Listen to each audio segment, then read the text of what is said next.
Good afternoon, everyone. I'm joined today by our Deputy Mayor for Health and Human Services, Dr. Herminia Blasio, our Commissioner for the Administration for Children's Services, Gladys Carrion, NYPD Chief of Detectives, Bob Boyce, Chief of Staff and Chief Operating Officer for the Department of Education, Ursulina Ramirez, and the First Assistant Corporation Counsel, Georgia Pestana. And you'll be hearing from several of them in a moment, and all will be available for questions. But first, I want to talk about Zymeer Perkins and this tragedy and what it means. And I want to speak as a father, and I want to speak as someone who has worked on issues of child welfare for years and years, including 8 years as the chairman of the General Welfare Committee in the City Council. This is an unacceptable tragedy. It's as simple as this. It should not have happened. I look at a young boy who went through unspeakable pain, a young boy who is no longer with us, who should still be here, and who should have been saved. It's as simple as that. And we're going to talk about today what we know so far and what we are trying to do as a result of what we know. We're also going to talk very clearly about the many, many elements we do not yet know, the investigations that are underway, and the things we hope to learn and the things we will do going forward. But the part we do know is the most important part. It should not have happened. And I want to express my sorrow that this happened. I want to be very clear, the buck stops here. And this is the reality of this government. Everything we do, I take responsibility for.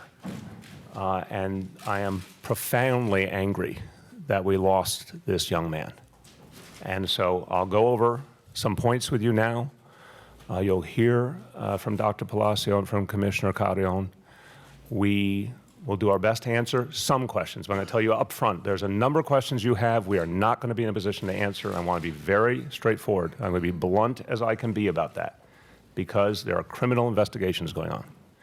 And we are not going to compromise criminal investigations. I want to find out exactly who is responsible, and I want them brought to justice. I don't want to do anything that will interfere with bringing those individuals to justice. And I want to find out, in terms of those in government who were engaged directly in this case, what happened, what people did wrong, what people did right, who is responsible. And I want to assure all New Yorkers that anyone who works for the City of New York found to be negligent in this case will pay very serious consequences for that. So let me go over a few points. This is a complex investigation that has begun and involves very complex subject matter. And I know that is not satisfying for people looking for sharp, clear answers, but let me try my best, because I, again, spent 8 years working deeply on these issues to put this in some perspective.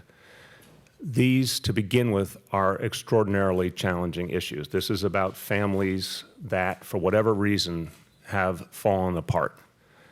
And it has so much to do with so many problems, underlying problems in our society. And when we engage these families, we're already behind the 8 ball. We're talking about something that's already gone profoundly wrong that we're then trying to address. There are a number of tools we try to bring to bear. And this instance, as you'll hear from Dr. Blasio, we're looking at every conceivable point along the way where things could have been done differently, whether it is in ACS, Police Department, DHS, DOE, and on top of that, obviously, our colleagues in other agencies were involved along the way, including the DA's office. A very complex dynamic.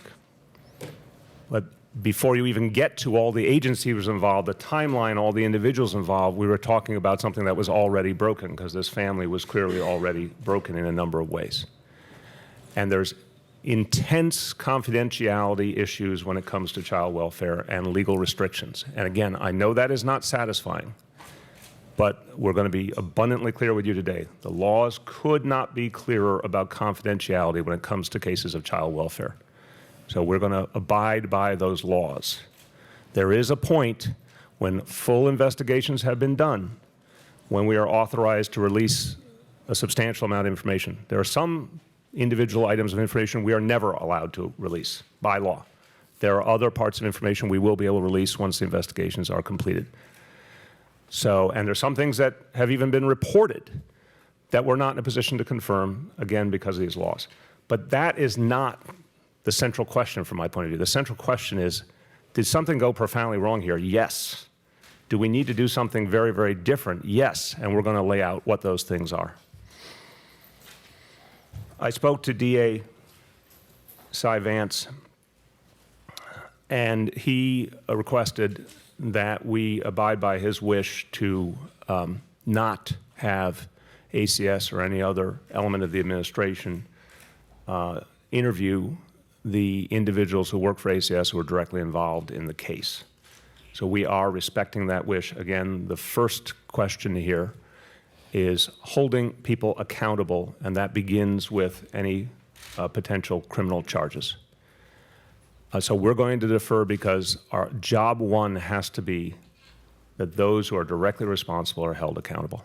I want to remind everyone that we're not passing judgment on the individuals that the DA has asked us not to interview. We're going to allow the DA to go through his process, and then we will go through ahead and go and interview those individuals ourselves, but only when we get the sign-off from the DA. But it's a reminder, and it's not prejudging for or against any individual, it's a reminder of how extraordinarily difficult this work is. And I, again, have watched this very carefully over many years. The folks who protect our children every day, by the way, the vast majority of them get it right. There are, I think we said, 60,000 cases in recent years. We can go over the exact numbers that went through ACS. Most of the time, the people who do this work do it well and conscientiously. It's very difficult work. It's thankless work. It's sometimes dangerous work. So I want to be very careful here that even though there are some individuals we need to know a lot more about, and we're not prejudging either way, we have to remember that the reality of this field is a very, very tough field to be in. And they deal, again, with some of the worst conditions in our society and some of the worst consequences of other problems. So we will acknowledge and abide by the district attorney's instructions. But as I said, beyond the individuals, we know the system failed. And that's what we have to get at here. This many agencies and this many opportunities to save a child, and yet it didn't work. It's as simple as that. And to me, that's fundamentally unacceptable. We have an obligation to protect every child. Now, I've, again, dealt with this issue for years, so I'll put this in perspective. The mission is to save every child, period. Anyone who's honest about this work will tell you that there are times that we don't even know there is a problem. No one reported it, no one saw it until we've lost a child. Those are different cases, not this one. But I've seen those cases too. And those are in some ways the most painful, where there was no warning sign, there was no call to the registry, there was no teacher or police officer who saw anything. We only find out the day the child's dead. And then there's cases like this, and I made the parallel the other day, and I make it again to Nick's Mary Brown, where there are many opportunities for something to be done differently and to save a child. And then there's some in between. But the mission is the same: save every child. If you say to me, can you tell us that the government can guarantee that will happen in every case? Listen to what I'm telling you very honestly and bluntly. If we don't know the child is in danger, there's some times when we can't do what we need to do because we don't even know. And I'm going to emphasize later in my remarks the need of this city to hear from anybody who thinks a child is in danger, whether they're a public employee or a private citizen, how much we need to hear from people. But even though we know that there are those kind of situations where we don't even have a warning, it doesn't change the mission. The mission is to save every child and to dig deeper and to look for any possible sign, to be as proactive as we can be, to get as many people to give us information they can. It's that simple. And you could say, well, that's an impossible mission, but that is the mission that we accept to go on. And that's certainly the mission that Commissioner Carrion and so many other people at ACS chose as their life's work a long time ago.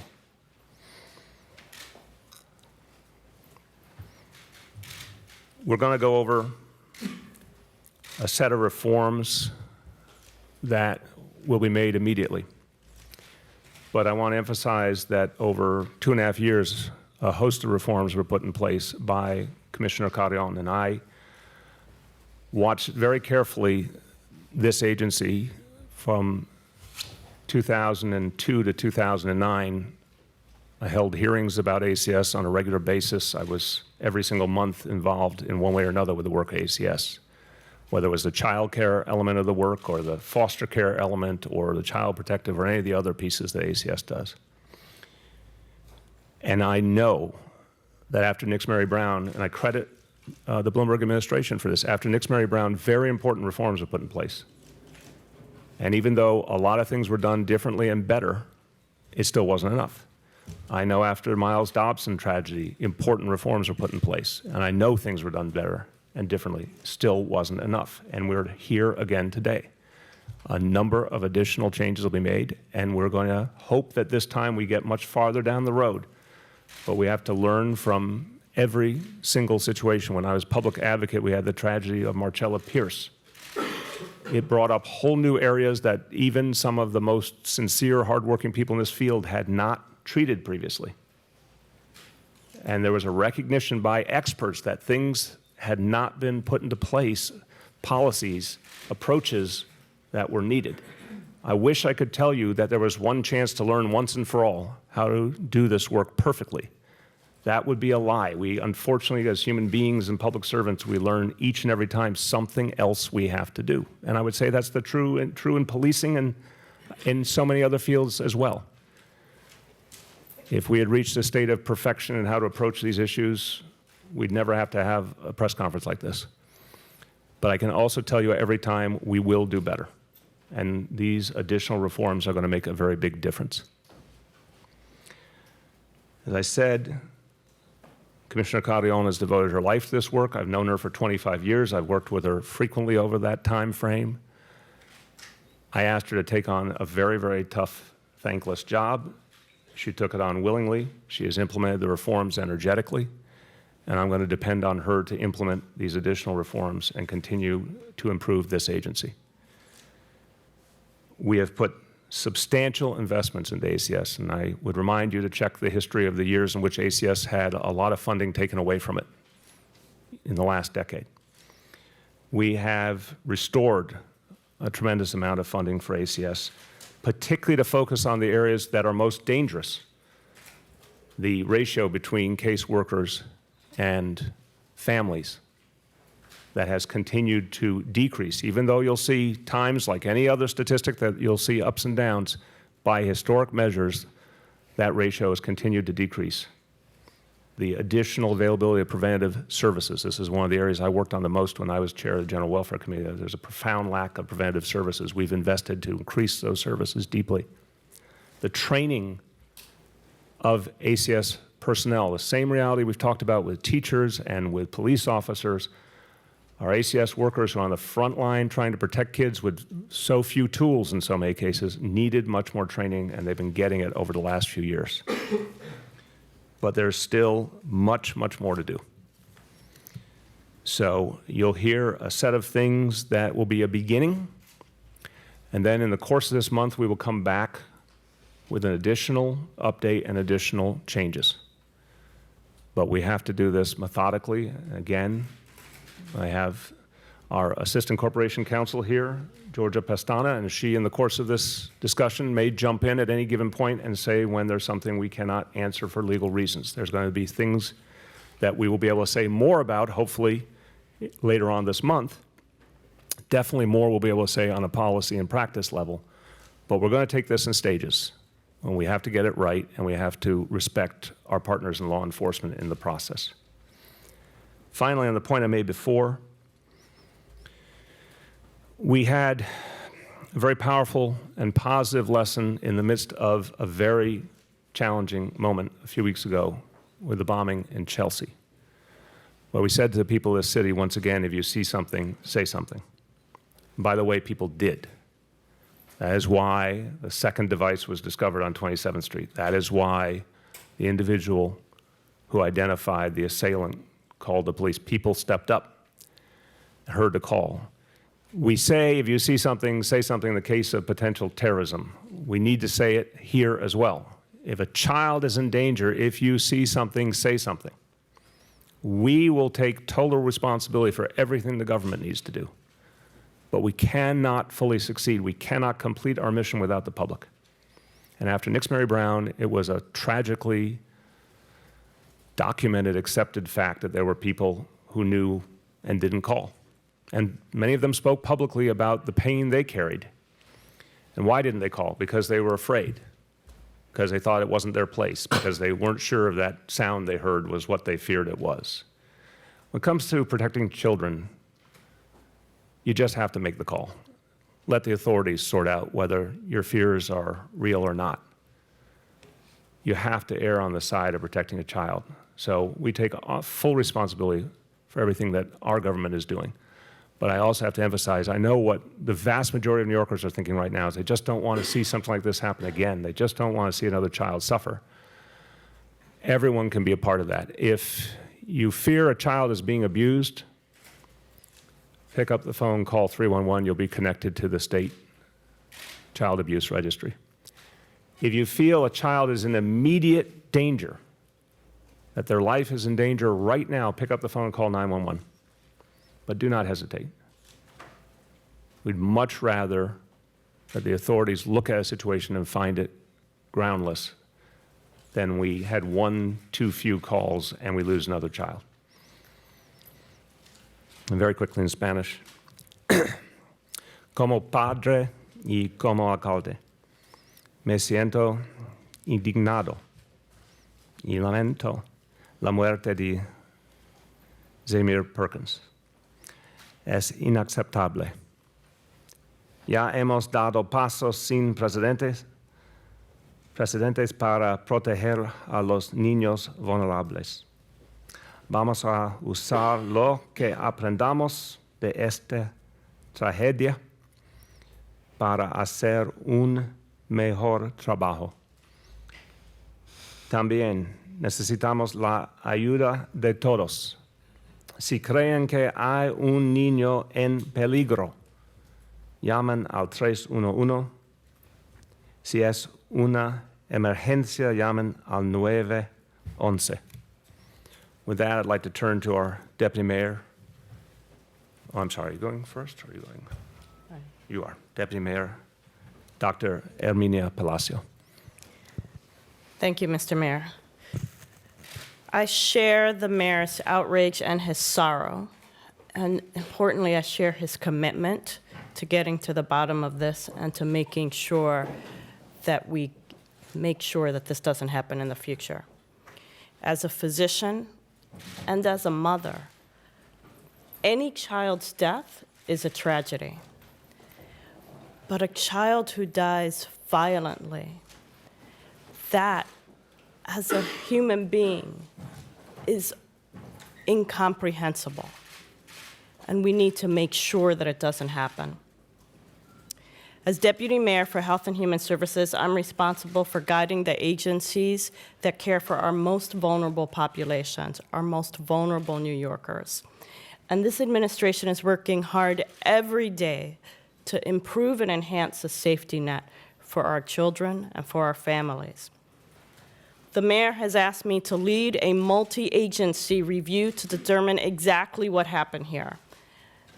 I've directed all agencies that were involved with this family to complete a thorough internal investigation, and I'll be working with the heads of those agencies to make sure that we make appropriate changes and that we hold accountable all the people who need to be held accountable.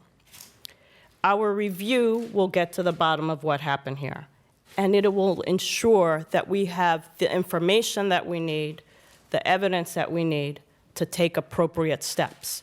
We've already begun that review, and you'll hear some of the steps that we're already putting into place. Thank you, Deputy Mayor. Now, Commissioner Gladys Carrion. Thank you, Mr. Mayor. I am devastated by this tragedy. The death of one child is one too many, and as you heard that directly from the mayor, there is no excuse. There never is. No child should fall through the cracks in our city. It is the mission of my agency, ACS, and my personal goal to protect every child. That's our mission. There is no mandate that's more important than that. This mission is not only possible, it is necessary, and we do whatever it needs, whatever we need, and whatever it takes to do it. The mission of ACS is a personal one to me. I'm not just a commissioner. I am a mother. From the beginning, from the very first day that I started as commissioner, I charged my entire agency and all my partners to treat every child they work with as if it was their own child. And that's the standard, and that's the highest standard that we can have. These children are no different from our own. I am poring over every detail of this case to get to the bottom of what happened. While we don't have all the facts, even at this early stage, we are using what we have learned to implement strategic reforms to ensure this never happens again. We will have the following changes in place by next week. We're ensuring that there is a sufficient number of experienced NYPD and ACS personnel that will jointly investigate cases of children suspected of having endured serious abuse. Secondly, ACS must approve ending contracted services for cases that involve allegations of serious physical abuse against children. Third, we will strengthen oversight of our child protective staff by appointing a team, assembling a team outside of their division to hold them accountable, to review the work, to do the audits, to do case reviews. And we will have further reforms underway in the coming months. We will work with the Department of Education to establish clear guidelines for when a series of absences should trigger an investigation. We will conduct ongoing, enhanced training for all caseworkers on how to handle suspected physical abuse. This will allow our staff to deepen their skills. We will establish dedicated liaisons to work with each of the 5 district attorneys' offices to share information, refer cases, and to enhance investigations. As our own internal review continues, we will look for ways to prevent this from happening again. And I want to make this plain. Anyone on my staff who failed their duty to protect this child will have to answer to me. I will hold them personally responsible. One of the first things I did was to place 5 child protective staff involved in the case on modified assignment as our review continues. This includes 2 child protective specialists, 2 supervisors, and a manager. I committed myself to protecting vulnerable children in 1976. I was a young lawyer, and I saw that there were people who had no voice, including my own family. Since that time, I have worked every day of my professional and personal life to give voice to the voiceless, to stand up for our children, to be a reformer, to make change, to innovate, all to protect and improve outcomes for our children, our young people, and our family. That is my life's work that I've dedicated myself to, and I am committed to improving the work that we do at ACS.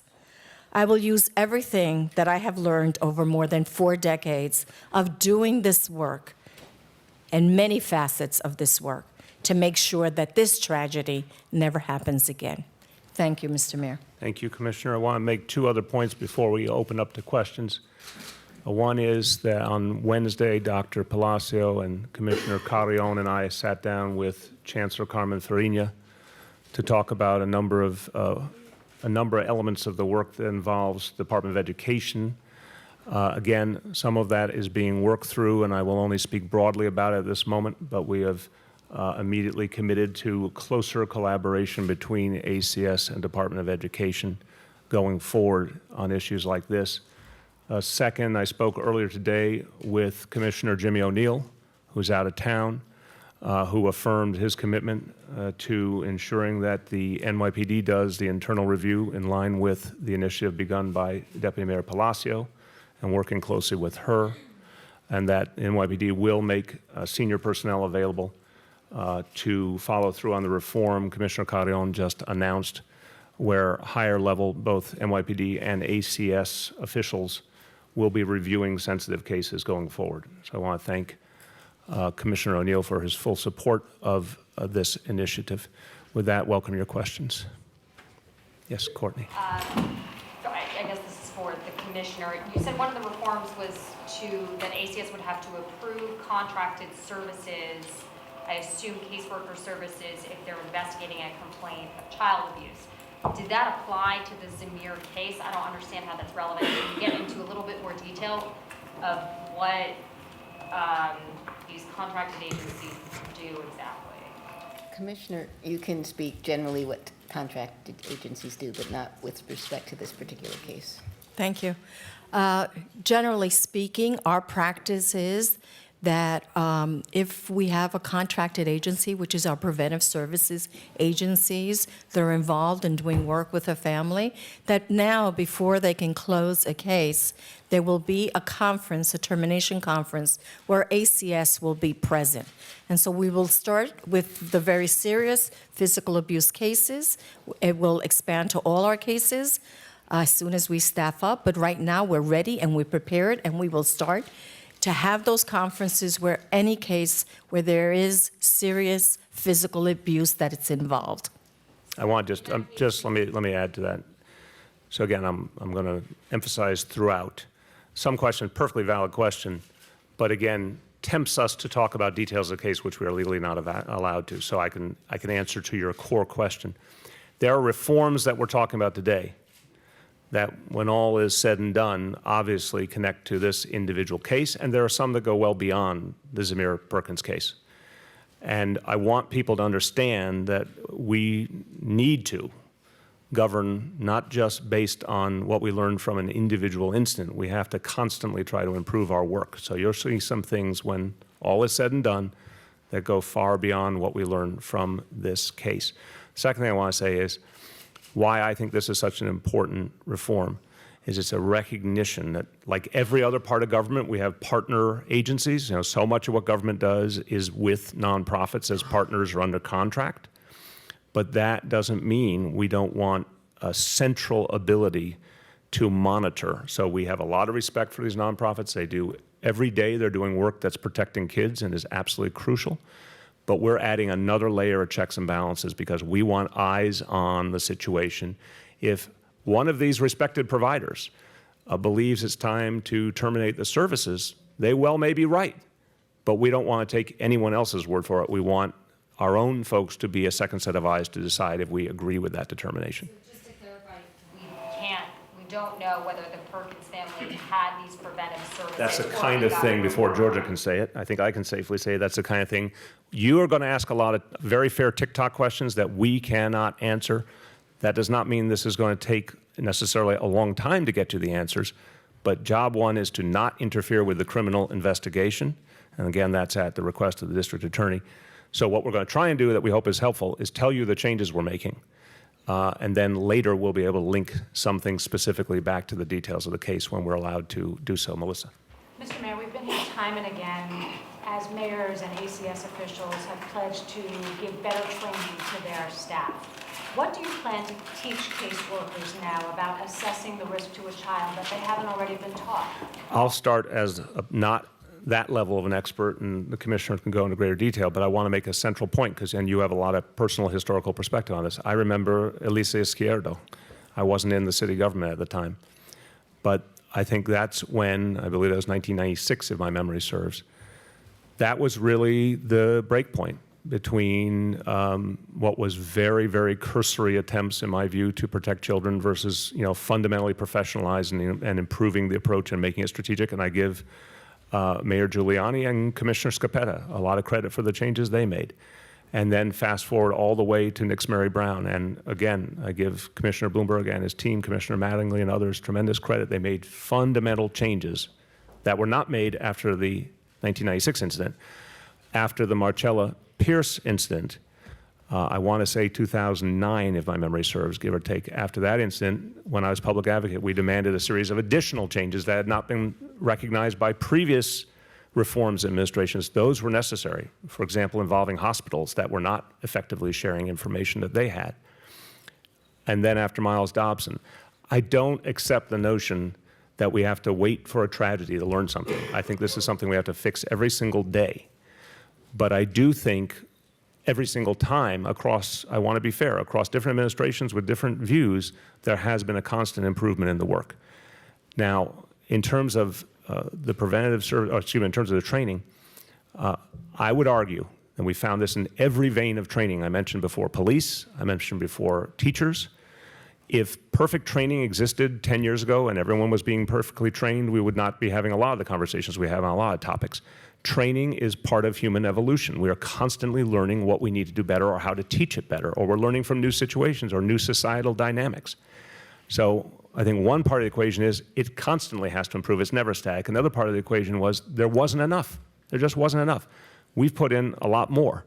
But you know what? You do it and you see if it's going to work sufficiently, and sometimes you come to realization you need even more on top of that. Certainly, again, NYPD has gone down that path.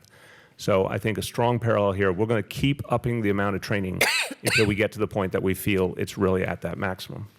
You know, Melissa, just to echo what the mayor said, we learn every day. There are new techniques, new interviewing techniques, motivational training, evidence-based interventions that we learn. Every day, new knowledge is being developed, and we have to find more effective ways to disseminate that information. For instance, our supervisors now are trained to be coaches. We interview on specific, we train on specific interview techniques. So we have to constantly be incorporating new knowledge, new ways to learn into our work. So training it has to be a priority and has to be ongoing, and it also gets more specialized. You know, staff is learning, how do we better interview families? How do we better engage families? How do we interview young children? How do we work across agencies? Those are the kinds of things that we are training our staff. We have a new training academy. There's been a huge investment. We're looking at how do adults learn, you know, through simulation.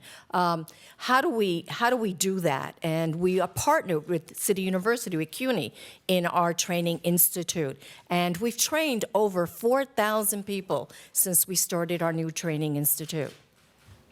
And just one last point, we'll go to you next, that the fact that there wasn't a training academy speaks volumes. That these were the people we sent out to protect children. They're unarmed.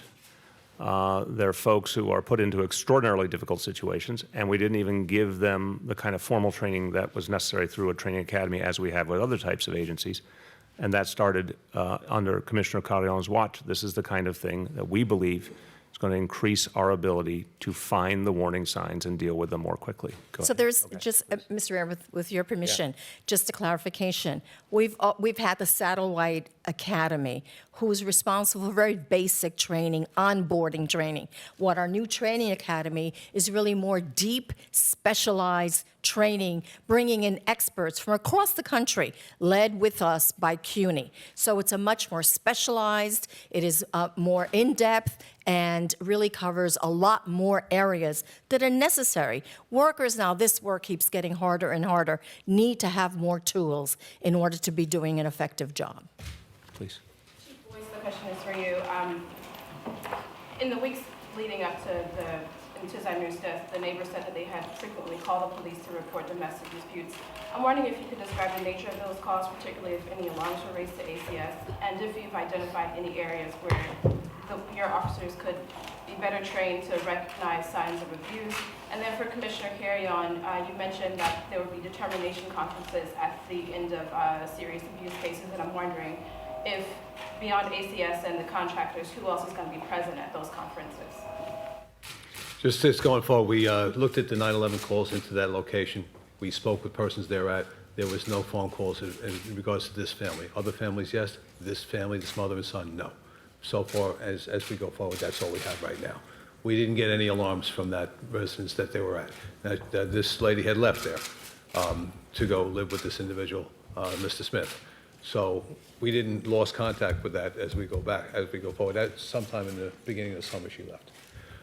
As far as training, the NYPD Detective Bureau has advanced training, we have initial training, and we also have intact training, which means we continue with training. Each detective comes in during the months in the year and get up-to-date things, technology and things like that, interview techniques, all kinds of things. I will say that the Special Victims Division, the child abuse squads are part of the Special Victims. That's the largest Special Victims Division in the country. They're well-trained, they're well-versed in all interview techniques and figuring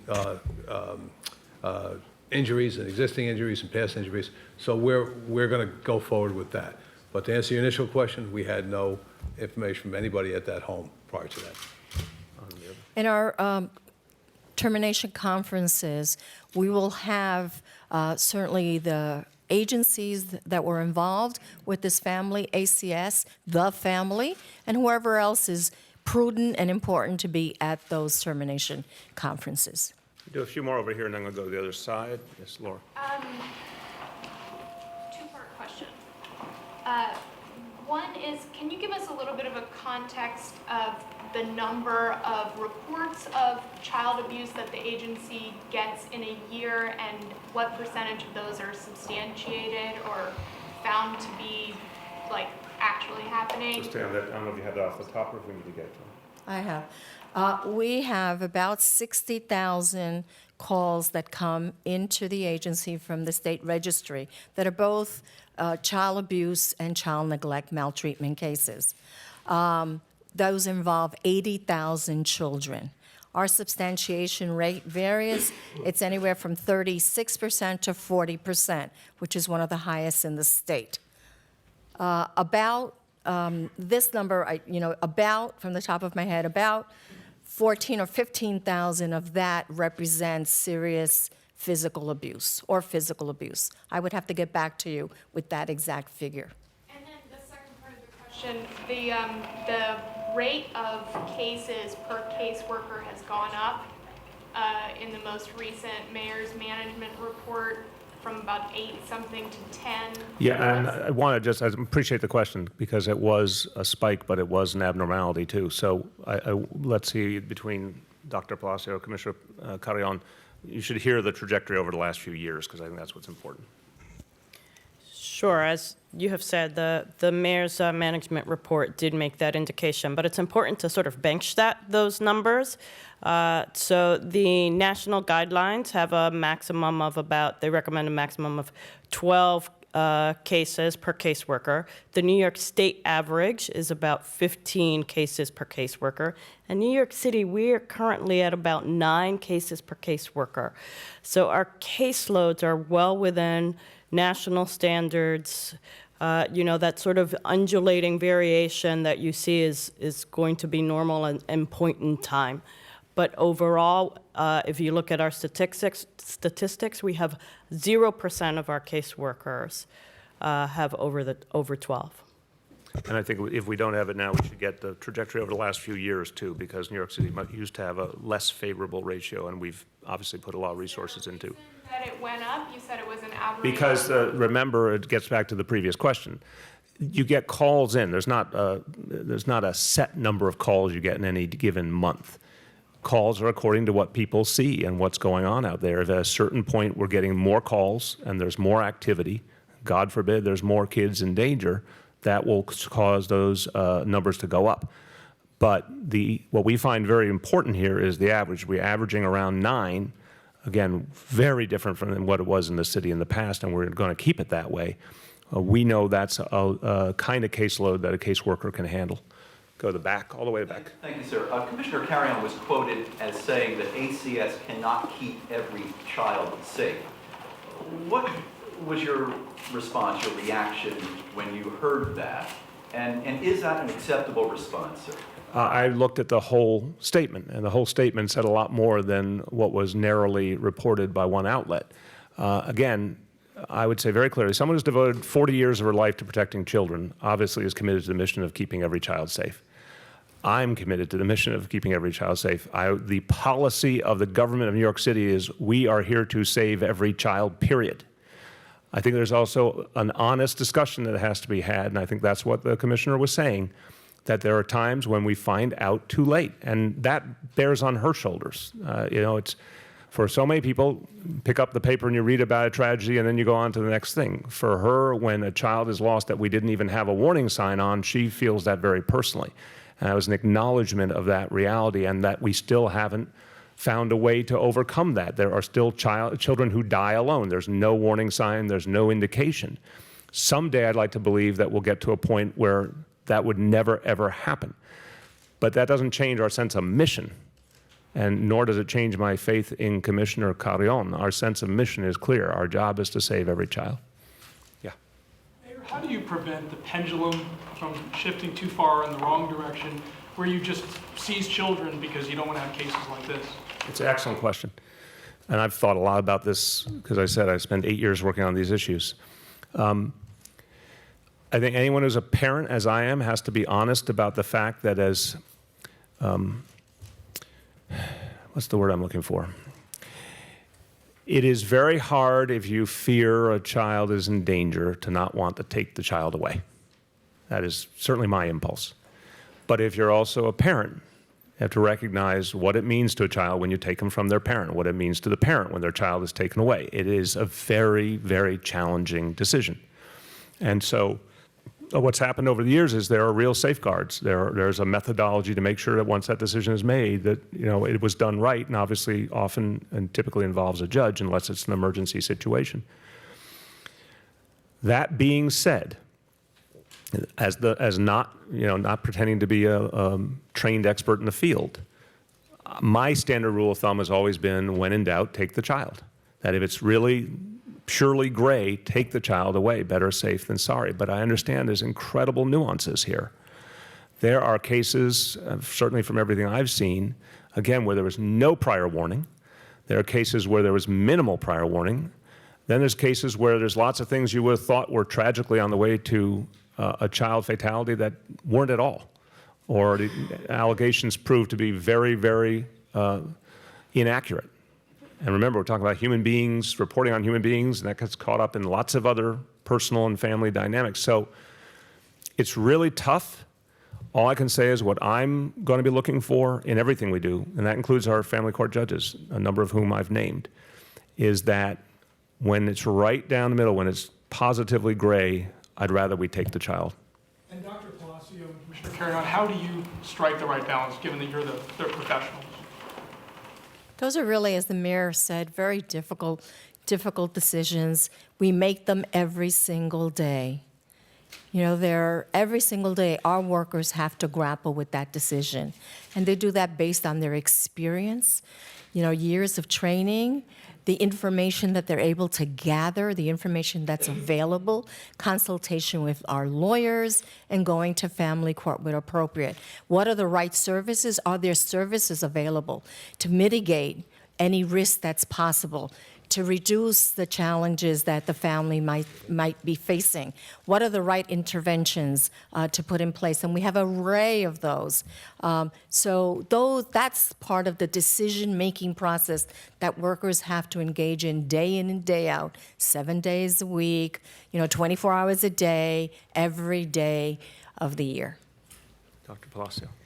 The only thing I would add is that those workers are also considering the safety of the child in their current situation, but also what are the risks to that child and the family by removal, right? There's a whole set of consequences that can set up a child for life around removal. That's a balance that needs to happen every day. Very difficult. Emergency removals do happen when caseworkers are afraid of imminent danger. Under the commissioner's orders, those emergency removals happen in those outside areas. It's not a risk-free proposition to a child's long-term well-being to summarily remove them from the family. Just one other point on that. That's a very, very important point. The distance between the emergency removal, the sort of straight-up, obvious, child could be in immediate danger, versus the situations that are grayer, one thing you do know, if you're wrong, if you remove the child and you're wrong, you're already hurting that family and hurting that child. So this is where, it's like, talk about life and death decisions. And we spend a lot of time thinking about, for example, the life and death decisions our officers have to make on the police force and our firefighters have to make. This area doesn't get, of course, the same attention. But, if you are a caseworker or a senior person at ACS making that decision and you guess wrong, the most typical situation, you remove a child and it turned out maybe there was a way to keep them in the family with the right support. Now that family is fundamentally changed. They just are. Kids gone to foster care, the world just turned, and often with very negative impacts. And a lot of times for the kids, you can imagine what it means for a kid to be taken from their parents and end up in foster care, and sometimes that becomes a long ordeal. So that's really tough. The preventative services piece that Commissioner Carrion referred to is one of the X factors here, and again, that's why it was a huge area of concern for the City Council when I was chair of the General Welfare Committee, and there's been some real progress. A middle ground, if you will. If you're not certain that's a scenario to remove a child, but you don't like the status quo either, an option is to put trained professionals in basically to intervene in the family on a regular basis. I don't want to say this as any excuse, because I, as a parent, have no tolerance for anyone who harms their child or allows their child to be harmed. I think it's absolutely unacceptable by no matter what you've gone through in your life. Although I do understand, and obviously with Shirlane's work, I understand that what a lot of parents do tragically is based on mental health problems that they themselves don't control. But I will say that a lot of people have no idea how to parent. They just don't. They've never been trained. They didn't come up in a family where there were any good models. And a lot of them are way too young. And you can do some very important things to help a family in crisis heal. You can put trained professionals in to help them understand how to deal with parenting, how to get support that will relieve some of the pressures, how to, treat a child more carefully, more safely. That piece really does work, and it's been working for years, and you never hear about it because in the cases where it worked, you're not going to have something to report on, thank God. So that piece needs to get stronger and better all the time. It is not always the answer, but it is something we can bring to the equation that gives us at least a choice sometimes between removal or leaving a status quo in place that we don't feel good about. Melissa, and then over here. Mr. Mayor, can you give us more detail on this oversight team and who outside their divisions will be responsible for what, and will the people be inside ACS or outside ACS? And then the second part, Mr. Mayor, since ACS continues to lose children in some number every year, despite the reforms that you and your predecessors have put in place, why haven't you proposed an independent review panel to look at ACS, which is what you proposed when you were chair of the General Welfare Committee? Well, a lot's happened since I was chair of the General Welfare Committee, and I believe that, based on everything I've ever learned, the kinds of changes that needed to be made have been made and will continue to be made. I don't think, again, we're not in the scenario we were in 1996 or even 2006. So I'm certainly, if at any point I feel we need to take that additional step, I will not hesitate.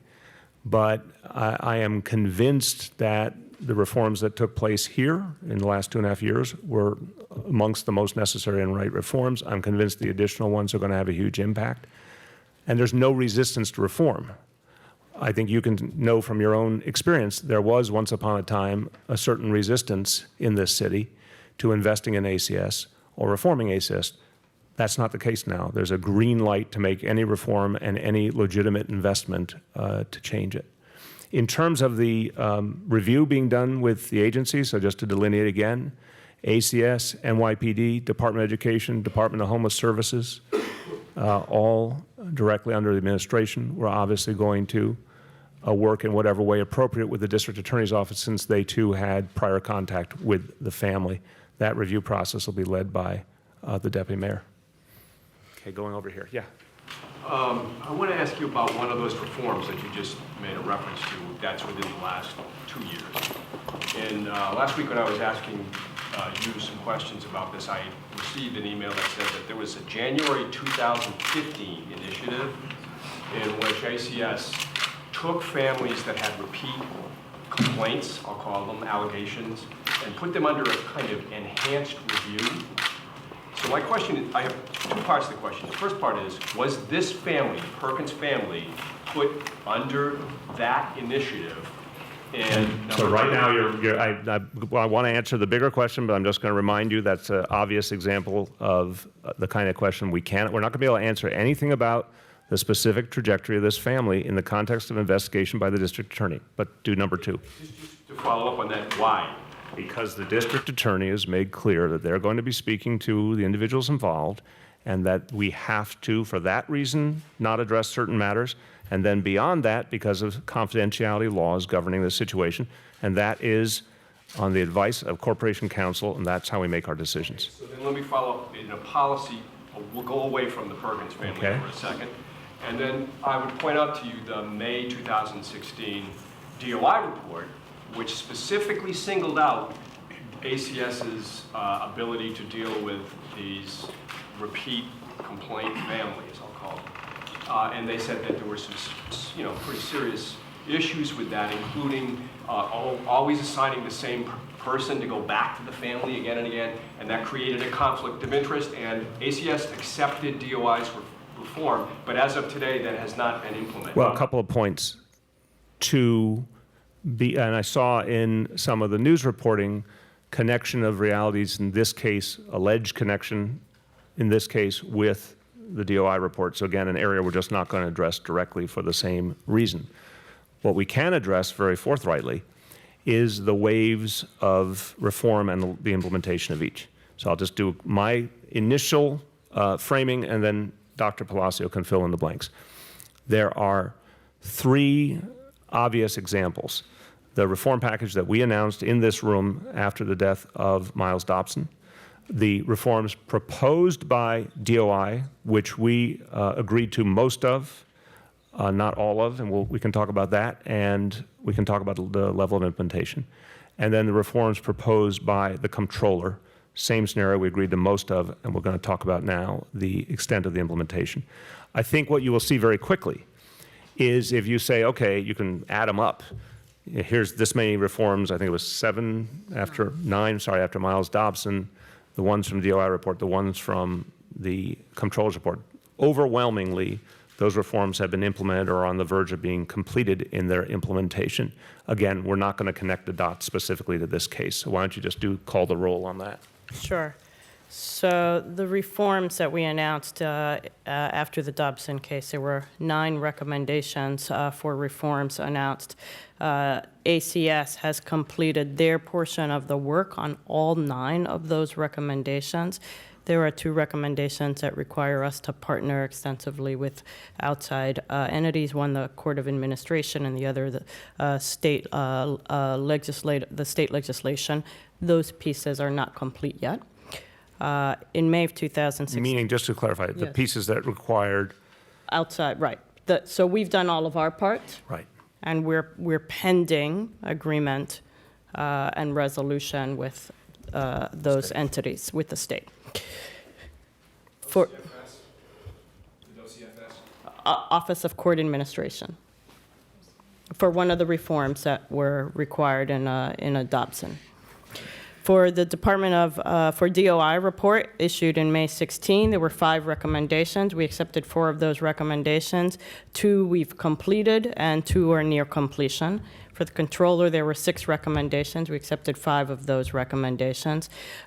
Portions of all 5 of the commitments are complete, and there were portions, those are those recommendations had multiple facets, and we're working on completing all of those. To your point about DOI, I wanted to make sure, just for clarity's sake, that what DOI was referencing was actually not that caseworkers were assigned to the same family over and over, just as a point of clarification on what the correct information, that was that what the DOI was around folks who were assigned to monitor families in court-ordered supervision, and the recommendation was that if an additional case was called in, that the same person who was responsible for monitoring the court-ordered supervision did not also investigate that complaint. So the key point there being that court-ordered supervision is not the typical state of affairs. It's obviously a very elevated reality. And you just heard the quote of 60,000 complaints. The ones that raise up to the much more advanced level of court-ordered supervision, and then as the deputy mayor said, then there's an additional complaint on trigger that kind of dynamic. On the outstanding recommendations that have been accepted, again, the completion on all of those is very, it's really literally a matter of weeks in several cases. So we can give you a more complete timeline, but almost every one of those is now completed. David? Following up on the Dobson case, after that happened, about a week later, you issued findings from a preliminary review as to what the different contacts between the family and ACS had been. In this case, you said that the district attorney has precluded any kind of interviewing to go on, but all that report was put together based on a review of records, which wouldn't be precluded in that kind of request from the DA. Why can't we see a similar accounting of what happened in this case? You're going to, so let me clarify both. What's taking so long? No, I'll explain it, but again, I'm not sure you'll be satisfied with the answer, but the answer is the truth as we know it. First of all, there will come a point, and that point is not too far in the future from everything I can see, where we'll be in a position to fill in a lot more blanks, and there will be some things we will never confirm to you because there are confidentiality elements, and the Assistant Corporation Counsel can go into them. There are some things by law we will never, in these microphones, tell you because the law requires us not to tell you. Can the Assistant Corporation Counsel elaborate on that? I mean, at the death of a child, it's my understanding that the confidentiality around that case would... Fair enough. Let me... Except for in the case of unfounded... I'm coming to you, but let me first address your question, and then we'll be happy to have her do that. So my point is, again, whether it is pleasing to the ears or not, there's going to be an element of this that we will not disclose as public servants as part of our sworn duty. I'm not going to say you guys don't find things out somewhere. I'm saying the law says we're not going to disclose them. Then there'll be other things we will be able to do in terms of the tick-tock and the progression of things that we're going to be legally allowed to do. One piece of that will be once the DA has completed his investigation, and then, of course, we'll go in and do ours. When that's done, we're going to be able to say a lot more. And then the other piece of the equation here is that we are governed by confidentiality laws in general when it comes to child welfare, and we have to parse the elements that we are allowed to put out at any given point from the ones we can't. So this is why we are being very deliberate. Of course, as a citizen, I would want to know everything I could know immediately. But in this case, which is different for a variety of reasons from the Dobson case, we are proceeding very, very carefully and deliberately. This is a much more complex case for a variety of reasons. And law department has been abundantly clear that there's a set of guidelines we have to follow very, very carefully. Take it away. So even after the investigation is complete, as the mayor said, we'll be able to provide a lot of additional information. But even after the investigation is complete, you won't be able to have access to medical information, for instance, because that's kept confidential through other laws, as well as who called the reports into the state registry or to ACS. So the names of the reporters will not be released, but a lot of other information will be available. I mean, just to follow up, I don't think that's at all what we're looking for here. I mean, in the situation with Dobson, each of the contacts were already known. Nothing's changed in the social service law since 2014. I don't understand why those sorts of contacts wouldn't be available to us now. And you said there's various things that are different about this case than Dobson. If we could elaborate on that, what are those differences? Again, everything over years gets looked at. And Corporation Counsel has made clear to us, and David, I respect anyone's right to ask the question or to question the judgment of the government or the Corporation Counsel, but everyone's got lawyers. New York Times has lawyers too. I presume everyone listens to their lawyers, or if they disagree with their lawyers, they have to have a damn good reason. Our lawyers are saying, here's where the lines are. There's several differences. Much more complex case, clearer definition from the law department on what they want us talking about and what they don't want us talking about, at least until the investigation is completed, and the presence of the DA, which was simply not the case with Dobson. But the good news, if you will, in this tragedy, if there's good news in terms of transparency, is we're telling you right now, in the course of this month, we know we're going to be able to say some important additions, and we know a day will come when we get an all clear to fill in a lot of the blanks. And I agree with you. I'm not sure the medical records are what you're seeking or who called in the complaint. I think the things that you want to know about, in my opinion, being how did the government respond at each turn, that's what we will be able to go into real detail with, especially after the DA's finished. Marcia. You spoke really movingly about the heartache that you all feel when a case, there are no warning signs, and you lose a child, the child slips through the cracks. In this case, there were clear warning signs. There were 5 separate complaints of child abuse, most that were substantiated.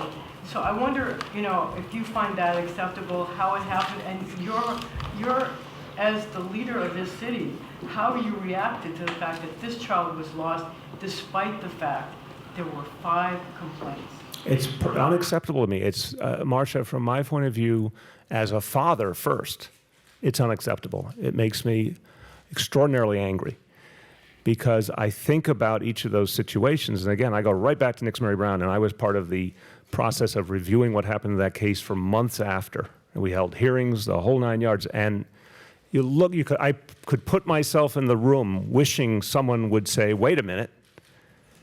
Because in the Nix Mary Brown case, there was a moment where the police, ACS, and Department of Education folks had the murderer to be in the room.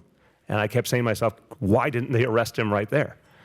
Now, I respect everyone who does this work. And I know sometimes we as everyday people would like to see someone stopped right dead in their tracks. And then we find out the hard way that maybe the law wouldn't have allowed it, that maybe more evidence was needed, that maybe there was a good reason why people hesitated. That's why we do these investigations. But it makes me very, very angry because it did not have to be. And I will respect the fact that I can't, not only for legal reasons, but for moral reasons, I can't prejudge something until there's been a full investigation. That's not fair to anyone involved. I can say people are going to pay for this because it's clear, first of all, there's 2 people under arrest. And I have a tremendous interest in seeing them pay the maximum penalty for what they did. There'll be due process. And the first thing I want to make sure, and that's the DA's interest and Chief Boyce's interest, is that nothing we do undermines that prosecution or minimizes that prosecution. And then second, there will be consequences for anyone in this government who didn't do their job in direct contact with that family. And that's a number of people, and we need to know what happened.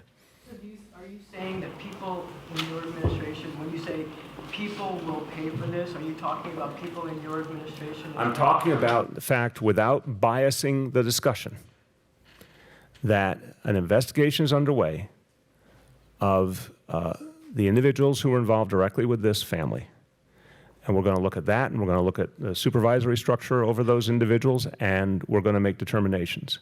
But I want to be very clear, if we find anyone didn't do their job, there will be consequences for them. In the back, yes. Go ahead. Perhaps say in Spanish, summarize your feelings, your thoughts, and what the procedures you're going to do. Cualquier muerte de un niño es una tragedia, algo que nos apenas a todos los trabajadores en la Agencia de Servicio de Niños, a mí personalmente. Yo he dedicado mi carrera profesional y personal a proteger niños. Eso es una tragedia, algo que nosotros sentimos muy profundamente. Okay, go ahead. Given the fact that ACS workers, you say, do some of the hardest work in the city, and you're characterizing the decisions that they're making as life-changing, life-altering, basically life or death decisions. They are paid at the starting level very little, like $44,000 as a starting salary.